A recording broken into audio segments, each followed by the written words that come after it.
Review lang tayo. Review na to para sa inyo, no? Yung RJ11, mas maliit ng konti. Ginagamit yun sa telephone wire. Pero wala naman yung gumagamit ng landline ngayon. Kabit mo yung isa. Hindi naman kakasya dito yan kasi malapad eh. Kabit mo yung isa. Kabit mo yung isa dito sa may kabila. Okay? And then, iwan mo ngayon siya. Wala yung 4. Wala yung 7. 1, 2, 3. Patay yung 4, 5, 6, 7. So, 4 and 7 ang wala. Pag 4 and 7 ang wala, most probably, hula ko lang dyan. Baka nag-lose. Ngayon, kung ikaw ay kontraktor, ano ibig sabihin ng kontraktor? Pag kontraktor ka, nagtitipid ka, ayaw mo gumastos. Diba? So yung mga kontraktor, ang ginagawa nila, dinidiinan lang natin yan. Pero double check mo muna yung Cat 5 utility mo kung meron pa itong lock niya.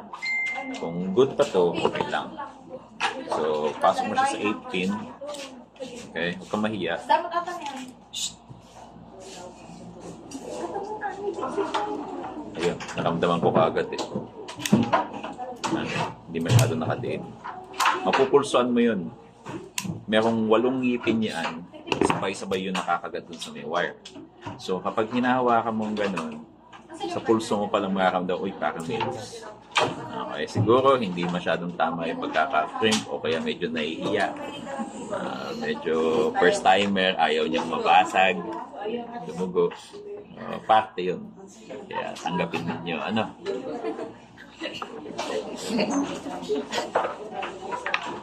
Sa kabila, din. Pero dito, may tama na ito. Pero in case na talagang sobrang tipid mo na kontraktor at gusto mo magpayaman, yun lang natin. Dito, uy, maluwag. Okay lang. Ibig sabihin na higpitan ito. Ang problema naman kasi sa sobrang higpit mo at hindi mo binulutsuhan, chances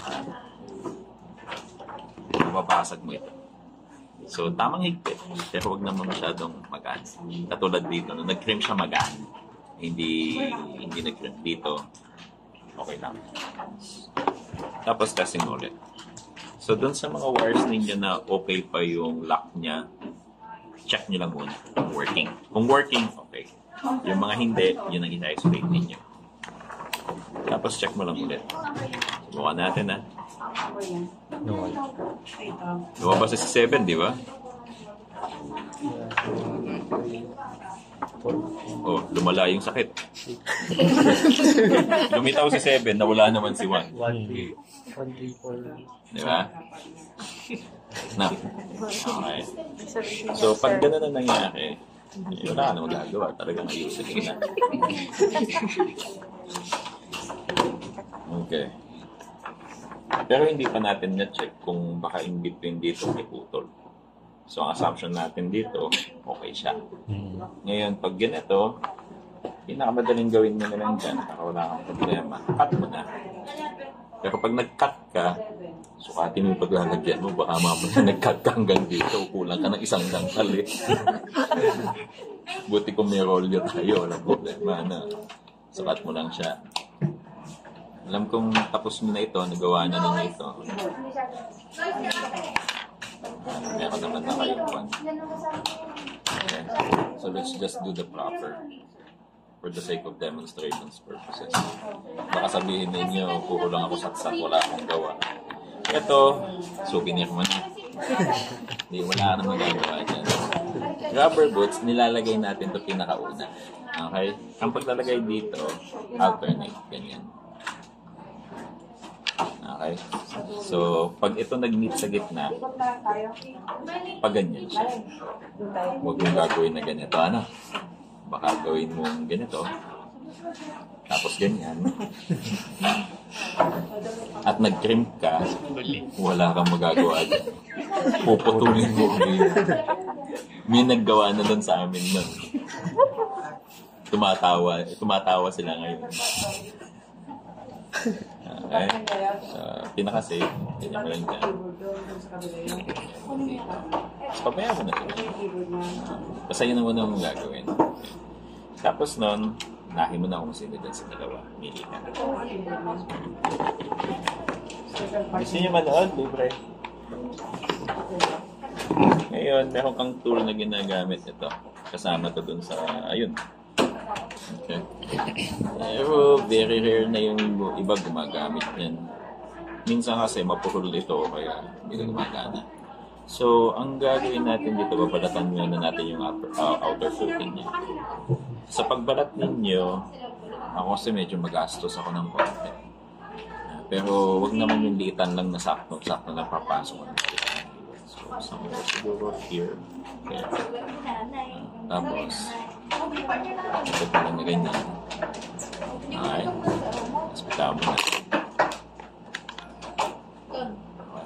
Very light lang yung pag-ikot mo. Kasi chances are, ang Cat 5 ninyo, hindi siya Cat 5 E-type o kaya Cat 6.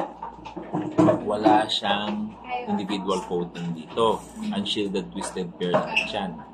So imagine mo yung 8 wire, pinalibutan mo lang ng plastic. Pag sinugatan mo yung plastic, may tendency kasama yung wire na masusugatan. Kaya napansin niyo kanina, nung ipinasok ko lang na gano'n, binitawang ko. Tapos inikot ko lang siya ganyan. Hindi ko hinawakan na diniinan na gano'n. Okay? Hindi ko madalas sinuturo yun. Nababayaan kong problema yung estudyante. Pero mabait naman kayo sa akin at mga araw nyo tinuruan. Kaya lahat ng tips and tricks tinuturo ko. Hindi ko tinuro sa inyo yun. Mabot sa mga kwan. Yung ganito, naging ganito, hanggang na napacheck sila, ganyan na lang. Literal, ganyan na lang natira. Yung 1 meter yun, di ba? 1 meter, ganito natira, ganito na lang kaliit. Kasi, every time na bukas nila at nag-trim sila, putol na dito. Ano yung mapuputol? Meron pa palang isang trick. Kailangan tulong. Ano niya? Pwede niyong gamitin ito para Straight. yan, naagat nila yan. Kaya, buksan mo lang yung isa. Diretso mo gano'n, no? Yan. Diretso mo lang. Ikot-ikot mo. Tapos, hawak mo gano'n. May protection ka. Yung iba, ginagawa nila, minamano-mano nila yan, ginaganon nila yan. Ilang beses mong gaganon ninyo na ihilutin. Tapos gaganon mo pa. Ikot ka ulit. Tinuro ko yun sa inyo? Hindi rin. Ganyan, ginaganon. Kanya-kanyang diskarte yan. Ikaw ko tinitan na tamang mo. Hindi magigit si Bagbaga. Ito by heart, dapat natatandaan ninyo. Sa TIA 568A, ang una is green. 568B, ang una, orange. Ang crossover ninyo, gawin mo lang 568A, yung kabilang dulo, yung isa B, meron na crossover. Huwag mo pare. Kinikilig ka. Saan ka kinikilig? Natatawa na kay sir. Tingin nga, sir. Okay nga, sir. Tama si sir. Dumikit ka sa akin. Baka sakaling mahawaan Pala ako. yun. Siya si Mawala siya. Siya si. Oo, may ba? Pangalan mo na. Ay, siya si. Oo, siya nga yung mahirap kong mag-ising, di ba? So, mapapansin ninyo nung ginaganon natin, nagkakaroon na tayo ng stress dito pa lang. Kaya, ito rin yung same choke point nung ginasgasan mo kanina. Kaya, kahit hilot-hilot mo mamaya, putol na yan. Hindi mo yung mamamalayan. Ang pinaka-fragile na part, yung susugatan mo yun. So, pag-ingatan ninyo. Na, kasi pag yan, putol na. Atas ka ulit dito. Atas ka ulit dito. Yun yung rason yung isang metro, naging isang dangkal na lang. Iisa pa lang ito. Pupunta pa tayo sa kabila. Maraming sat-sat ito, kaya doon sa video, mas maikli. Dito, mas mahaba. Pero sa actual na trabaho, pag nagtrabaho ka, huwag ka nagsasat-sat na ganito. Baka mamaya, nagkikrim ka ganito. Tapos ganito. Pansinin nyo kanina yung wiring nila. Ayan, yan. Tignan mo ito. Nakikita mo dyan. Orange. Hindi, ibig sabihin, gamitin mo yung salamin mo. Nasa Sorry. yung wire natin dito. Ang gusto natin mangyari is that, ito kasi ang itsura niya, kung ito halimbawa yung dulo niya, ito yung mga wires. Naggaganyan yung mga wires, naggaganon-ganonan. Okay? Kung ito yung dulo ng sugat mo, ang gusto mong mangyari, pag lumabas yung wires, ganito siya kalinis. Flat na yan. Tingnan mo ito, ganun ba yan? Hindi sir. Hindi, di ba? Okay. Prone yan doon sa may crosstalk natin. Kaya kung minsan nakita mo, nung nag-trim tayo, gumana yung 7, kanina gumagana yung 1, yung isa hindi na gumana. Binalatan niya to, nung binalatan mo to, dito, parang may bakado. Ganun, hindi siya maayos. Yun ang rason kung bakit kailangan mo itong habaan. Kasi hihilutin mo yan. At ang hilot nun, hindi lang dito sa dulo, kundi buong dulo. Ayan, tingnan mo, naayos natin. Ano una? White, green. Ha? Green, sir. Or white, orange. 568B. White, orange. Okay. White, green. Okay, white, orange. Pag kinuha mo yung white, orange, huwag mong kunin, for example, na dito, pinihit mo lang na ganun, okay, white, orange, tapos orange, hili ka. Pag ganun ang ginawa mo, kita mo sa ilalim, magbubuhol ka na yan. So, ito yung medyo matagal ng konti. Kailangan mo siyang hilutin na ganyan, i-align mo, kaya matututo kang mag-braid dito. Okay? Gets? Manong mas madaling i-braid, yung mahaba yung buhok o yung buhok na maikli lang, na medyo kulot-kulot pa? Mahaba, di ba? So, natin mo yun. Madali. Imagine mo kung ang hiwa mo ganito lang, tapos ginaganon-ganon. Masakit dito yun. Hindi ko rin tinuro sa kanila yun. Bahala kaya. Nag-demo lang ako. Iba makikita mang sugat nila ganito lang, ganyan nila pinipihit. Bakit ganyan lang? Sir, ganito na lang kasi. Okay, white, orange.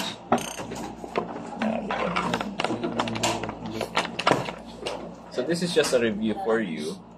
So I'm expecting, alam niyo na the white, orange, white, green, blue, white, blue, green, white, brown.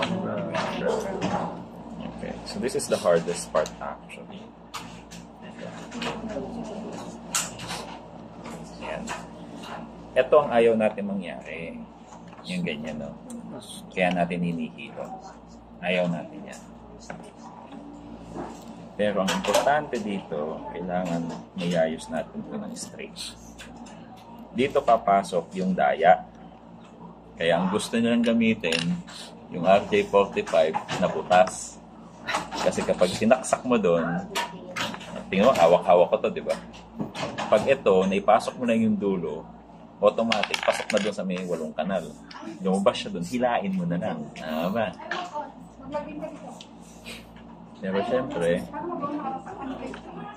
hindi ako conforme doon.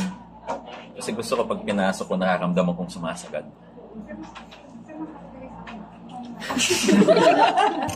Tagal lang ka-action mo pare. Talagang pinigilan mo ba?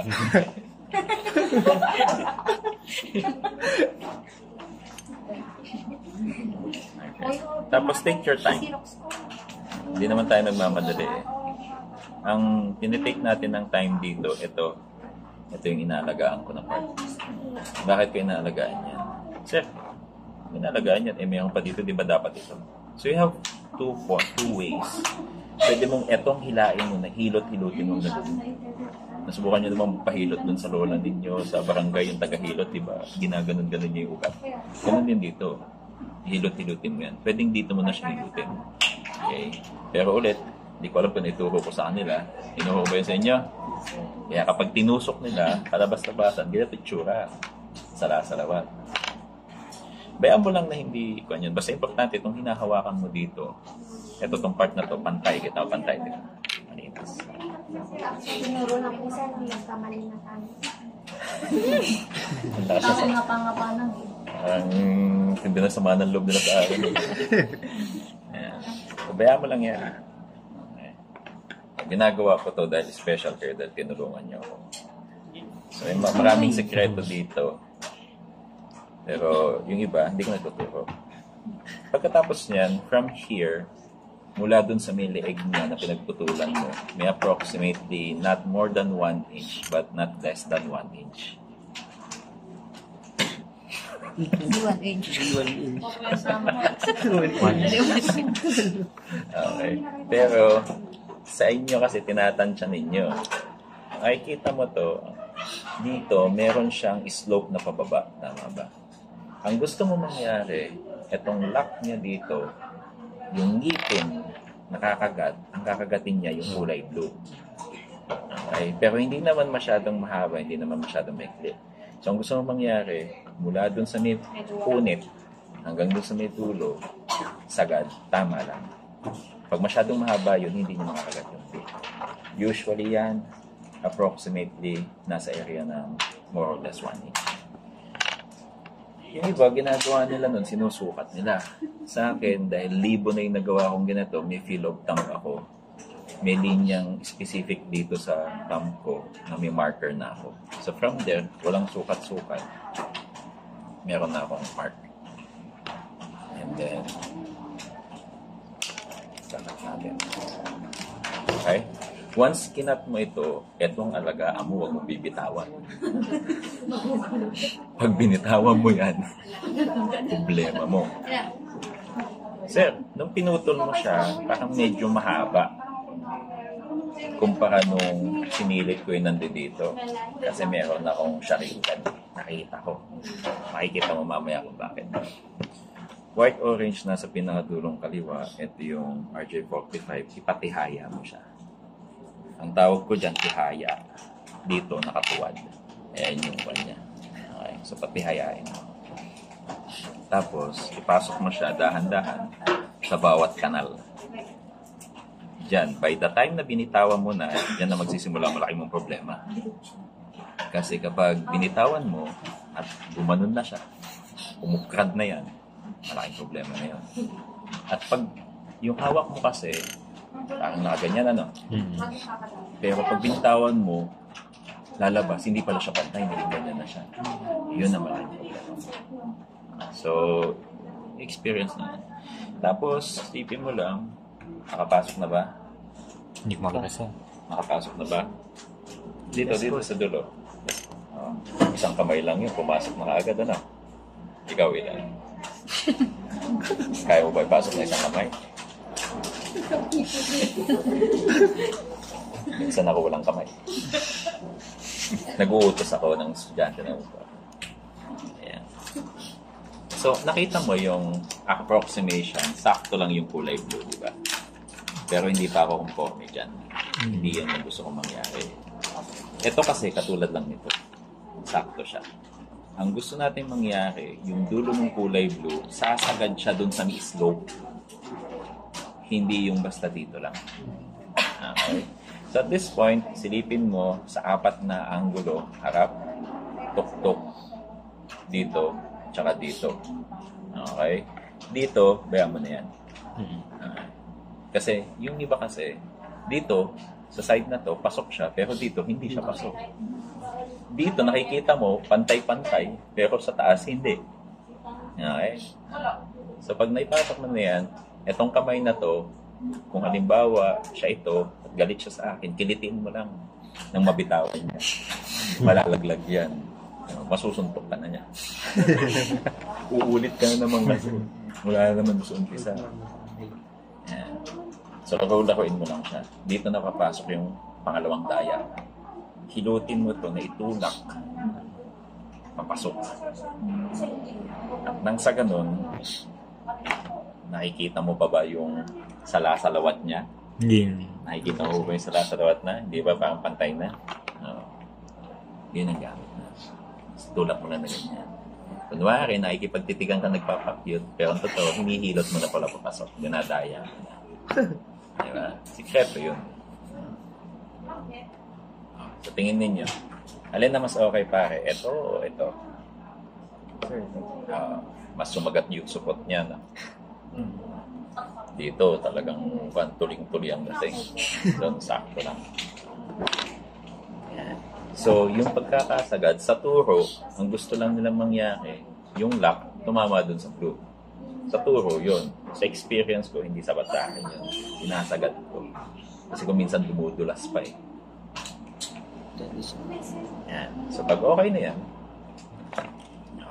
pasok mo na dito. Tapos dahan-dahanin mo sa simula. Pag kumagat na, 2 hanggang 3 hanggang 4. Walang problema yan. Kung minsan may maririnig kang crack, sabi niya. Walang problema yun. Kasi, binabasag mo to eh. Yung lock niya para kumagat doon. Kung minsan yung iba malulutong. Pero kapag sobrang lutong, kung minsan pati ito nagkaka.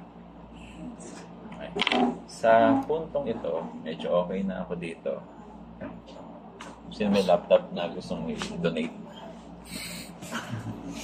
Sa kanila na ng testing ko, saksak-sak ko yung laptop. Diba, ito yung RJ45 yung laptop nila. Tapos, hihilain ko yung laptop nila ganyan. Yung demo ko nun sa ibang klase, switch yung ginamit ko nun sa inyo. Yung isang buong switch na ganun, ginanito ko, sa ako pinaikot. Oh, seryoso. Doon mo makikita na kung tama yung pagkakakabit mo dito at quality ito at hindi mo nasira yung lock sa pagkaka-trim mo, hindi siya bibitaw. Hindi katulad nito, asan yung sira yung lock niya kanina na isa. Ito, sira yung lock niya, diba? Naputol mo. Pag pinasok mo ganyan at hinila mo, walang lock eh. Di ba? Tapos pansinin mo din ito, nung pinasok. Ayan. Nakita mo na yung pare. Buka may pasok. O, agad. Basta, mahirap ano? Mahirap. May mali dito. Hindi ko alam kung anong mali. Pero most probably, nakita mo yung ngipin niya. May tama na yung ngipin niya, di ba? So, may tendency mali yung pagkaka-trim nung una. Pero dito, subukan mo pare, yung ginawa natin. Dulas na. Ubutin mo nga. Ayos na. Miski dumating yung magulang niya, pwede mo agad ubutin. Doon, hindi sasabit. Para kang aso doon. Once na nagawa mo na ito, ugutin mo na yan. Okay? Tapos, yun ang gamitin mong protection niya. Ito, protection ng hindi nito. Protection actually nung lock. Ito kasi, chances are, ganyan na gusto natin mangyari. So, hindi ito pampaganda lang. Actually, kung tutusin, ayoko to kasi pag uhugutin, kailangan ko pantilan. Okay. Pero ang pinoprotection na natin kasi, yung tendency na ito matuklap, madaling tuklapin yun eh, pag hinila mo. Pero pag meron ganito, hindi siya matutuklap basta-basta. So, it will lengthen yung life niya. Kaya kasi may connection niya, wala kang maging problem. So, meron tayong isa. Okay. Tagal ano? Isa pa lang. Ilang minutes na yun? 23 sir. 23 minutes, isa lang. Di ba? Sa 23 minutes, magtatrabaho ako ng walang satsat. Total, alam niyo naman na yun, di ba? Yes sir. Ito, kung halimbawa, may boss ako.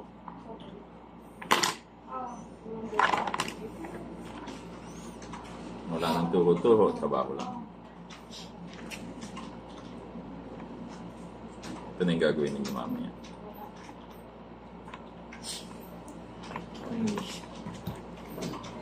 Kung may nail cutter kayo, mas madali magputol nito eh.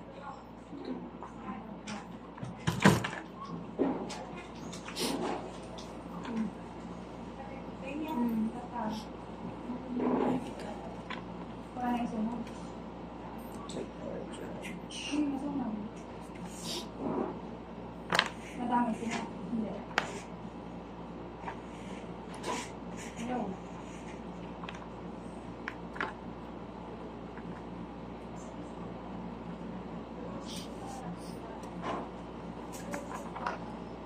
Hindi ka ba alis dito? Hindi ka magaling ba? Kung saan ba yung dalis na yun?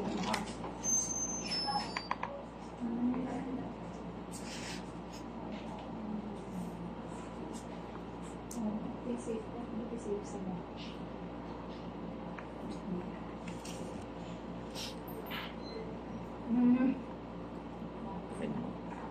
Mula 2004 na nagtatrabaho ko sa Maynila, ganitong ginagawa ko.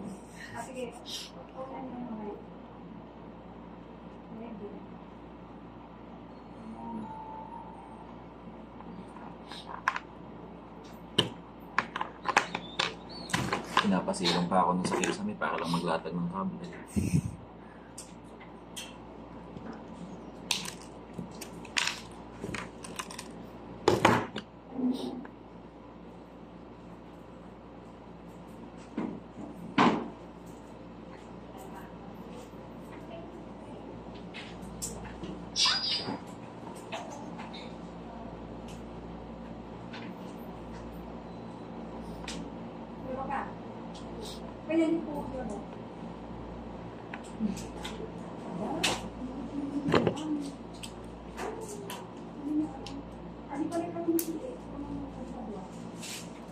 Ilang minutes? Mga 2, sir. 2 minutes na? 2 minutes na? Yes. Ang bagal ko ah.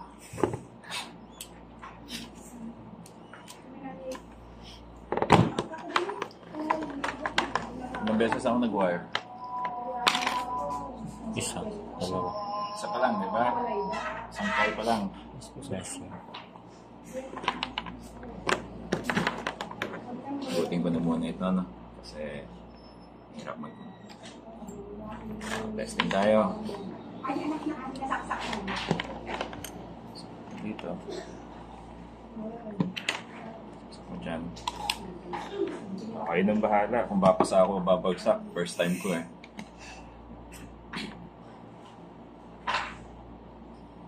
Milaw lahat? Hindi na hindi umilaw. 8.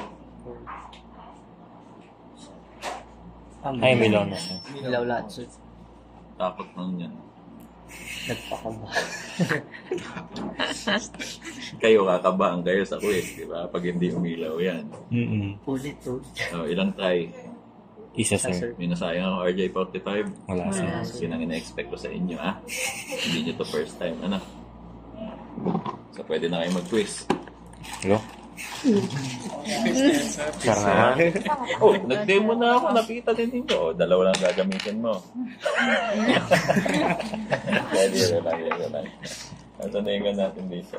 Ito, yung RJ45 tayo dyan. Gamitin ninyo. Pwede ko na end, sir. Ha? Ah, yeah. Pwede mo na yun. Ay, wait. Meron pa pala isa. Yung last, ito. Yung connector coupler natin ito. Demo ko lang. Kung halimbawa may case na nabitin kayo, okay, tapos may extension, tapos kulang yung kable, pero meron kayong dalawang maliit na kable. Halimbawa, ito yung end-to-end, ano? Pwede mong pagtutungin yan. Yan. Yan, connection yan. Pero very rare natin itong ginagamit for emergency purposes lang. Ito yung tinatawag nating pansamantagal. Kung gagawin yan. Okay, kung kaya mo na buuin mo na lang. Okay, ganito yung, just in case may pagdudugtungin ka. Huwag mong gagawin na kukunin mo yung white brown tapos yung white brown ng kabila tapos i-splice mo tapos isosolder mo. Okay, tapos lalagyan mo ng electrical tape. Pero kung gusto mong pahirapan ng buhay mo, sige lang, walang problema. Kaya yun yung mga troubleshooting ko. Makikita mo yung iba, pag talagang walang gamit, ini-splice, kinoconnect na ganyan. Kita mo, 16 na wire rin nandiyan dyan. Ganun ba yung gusto nyo gawin dito? Gagalitan kayo. So, okay na tayo. So, ang end product ninyo, ganito.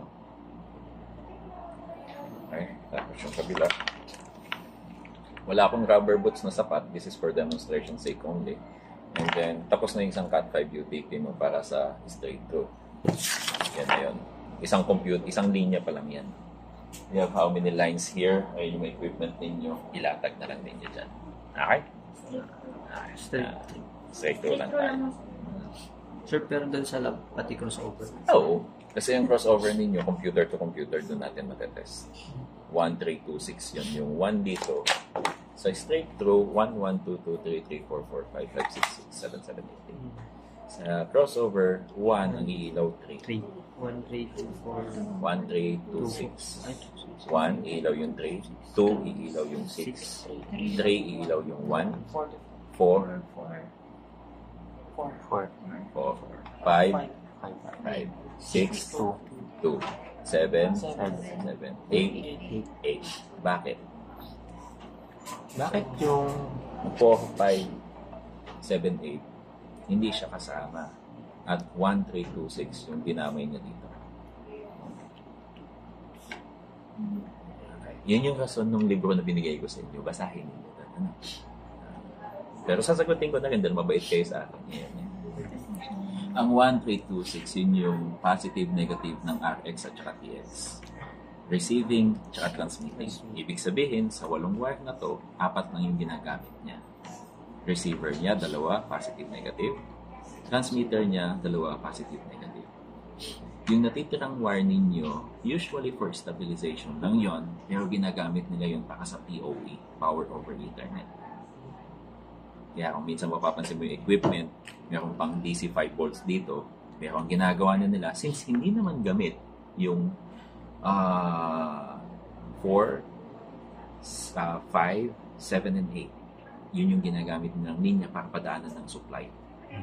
Kaya yung equipment na makikita ninyo, for example, yung mga access points dyan, yung antenna na kulay puti, di ba ang access point, mayroong power supply dapat, doon wala na, yun lang, cable lang. Power over Ethernet. So, with that range, hindi na naging sapat, with that avenue, hindi na naging sapat yung, naka-record ka pa? Yes. Okay lang yan. Hindi na naging sapat yung size ng cable natin dito. Usually, don't quote me on this, but it's roughly around number 26 or number 28 yung nipis nito. The greater the number, the thinner the wire. The bigger the number, the thicker the wire. Thicker the wire, higher the ampere rating. Usually sa ilaw natin, gumagamit tayo ng number 14, sa switches number 12, sa entrada, sa main, 8 or number 10. Imagine this one is number 28 or number 26. Even number ang increment ko lang, 13. Ang add. So, ingat. So, eto, ganito siya kanipis. So, chances are, meron ng specific ampere ang pwedeng dumaan dito. Low voltage, low ampere, low wattage yung mga equipment natin. Pero kung makakapal, kung heavier na yung load natin, kailangan mo ng mas makapal na kuryente, dumaan dito, mas mataas na kuryente. Ibig sabihin, dapat mas makapal yung wire. Na doon na nila na-determine na, hindi na to sapat. Kaya meron na tayong Cat 6. Mas makapal yung wire. Kung standard na Cat 6, hindi in China. Manipis yun eh. Kaya mapapansin yung ibang kable, kung sensitive yung daliri mo at sanay ka na, pag himas mong ganyan, mas makapal ko kaysa dun sa isa. Okay? So, yun yung quality ng cable natin. This is one of the poorest. Pang-poor, kaya poorest. Not poor in terms of standard. Kasi pag hubot mo dito, kita mo na kagad yung lahat ng wire magkakadikit na ganyan. Tama ba? Okay? Yung iba naman, meron siyang parang ang itsura ganito. Kung ito yung wire mo, lahat ng 8 nandito na, tama ba? Yan yung 8 siya, magkakasama siya. Pero meron yung cable, meron pa siyang parang straw. Nakakita niyo na yun, ewan ko, parang straw siya, parang ganito, ganyan ang itsura niya. Yan, parang straw. Okay, andito yung unang pair, andito yung unang pair, andyan yung unang pair, andyan yung pangalawang pair. So meron siyang plastic doon. Okay? Yun, medyo may kaya na yun. Pero meron pa yung isa, maliban dyan, yung bawat pair niya, meron pa siyang plastic na coating. Okay? So, pag ganito, mas stable yan. Di katulad nung ganito, pag nabutasan siya o kaya dinaanan siya ng dagang, nginat-ngat, wala ka ng internet connection. Di katulad ganito, pag nginat-ngat ang daga, kailangan pa niya ngat-ngatin yung pangalawang layer niya. Pero sakit sa ulo to. Kasi, magtatanggal ka ng ganito.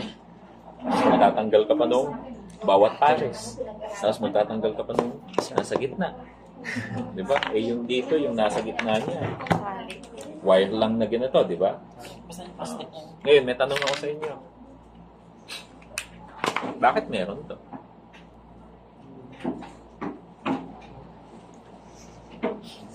Bakit meron pa dun sa loob? Tinanggal mo rin lang naman, sir. Diba? Puro kayo theory. Experience, bakit? Ha? Kaya lang, sir. Design daw. Design. Ha? Wire. Walang kinalaman nyo sa noise cancellation, but to answer your query for noise cancellation, yun yung reason kung bakit nag-twist siya. Okay? Kaya siya twist na ganun. Bakit hindi siya straight? Noise cancellation yan. Okay? So, bakit meron yung wire na to sa may gitna?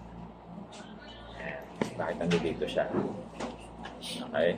Ang rason yan, kaya may wire doon pang padali na magbalat nito. Sir, dito mo siya binalatan. Hindi. Hugutin ko lang. Susugatin mo lang yung maliit nito. Yan. Pag nasugat mo na siya, hawakan mo lang, kunin mo yung balat yung tong tali, hilain mo na ng gano'n.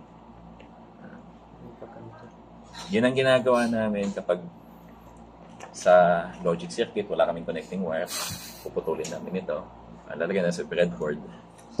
Kaya hugutin namin ng gano'n. Yun yung kakaiwa-hiwalay na. Yun yung practical application sa amin. Pero ewan ko sa inyo kung saan yung gagamitin. Yung nasa loob nito, mayroon pang plastic na isa. Yun ang mahirap. Gumagamit kami ng nipper para lang maputol yung nasa gitna. Tapos ang hirap hilutin na gano'n mo. Okay? Pero in terms of durability, mas gusto namin ito kung ako yung end user. Pero kung ako yung implemento, ako yung magkikrim, ayaw ko yan, gusto ko ito. Dito, kanina 2 minutes lang ito, di ba? Dito, abutin ako 5 to 10 minutes. Kasi magtatanggal pa ako ng mga wire. Ayos. Okay, questions? Wala na. Ay, sir, yung ano? Ano yan? Yung G dito sa dulo. G. Hindi ko alam. Parang siguro sa Hilux, merong EG, ganun. Bios G, ganun. Hindi, may nakalimutan ko ano yung sir. Pag umilaw kasi ito, may sinabi sa amin. Pero, Grounded? hindi, sir. I don't know. May Shorthead? Mas maganda daw ata yung wiring. So, pag Milaw yung G. Oh, good. kaya nga G, Oh, good. G is good. Good din, sir. I don't know. May mga ibang tester. May tester ako doon. Wala namang ganito. Wala din G. Meron isang tester doon na dala. Ginagamit namin yung for tracing. Pero hindi ko nadala dito kasi lahat naman yung wire. Kasi ang problema mo mamaya, halimbawa ito, nasa dulo ng desktop. Ito, nasa dulo sa switch. Pero ang tanong niyan mamaya, sino doon sa may dulo ng switch kung 24 yung wires na nakabit doon? Sino doon sa 24 ngayon yung dulo nito? Nag-gets ba? Di isa-isay mong tatanggalin.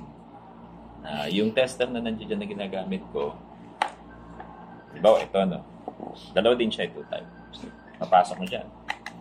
Pag ito gamit mo, hugutin mo, saksak na. Diba, switch, dito yung mga switch, diba? Switch 24 yan na ganyan.